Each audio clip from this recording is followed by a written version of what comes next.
Îți mai aduce aminte, doamna profesoară, câte limbi învățai în fiecare seară? Pe unde mă plimb și oriunde colimb, dau numai de ea, de profa de limbi.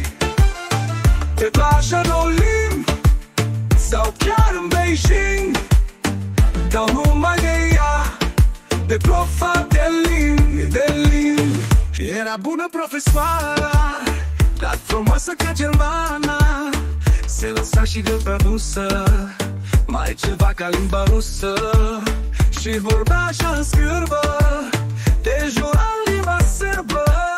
Când avea și limba plută, băga expresii din curdă, din curdă. Unde mă plimb și oriunde colimb, dau numai de ea, de profa de limbi. Pe plajă în Olimp sau chiar în Beijing, dau numai de ea, de profa de limbi, de limbi.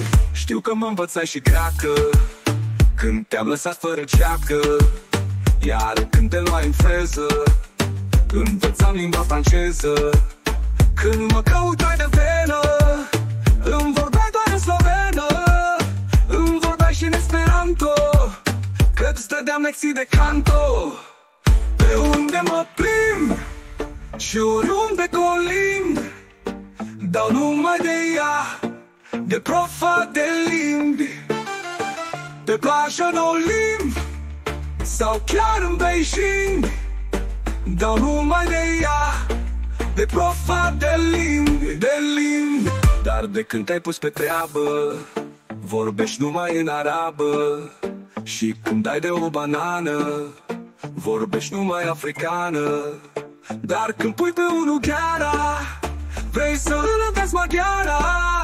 Iar eu știu numai româna, de-aia mi-ai făcut cu mâna, mâna. Pe unde mă plimb și oriunde colimb,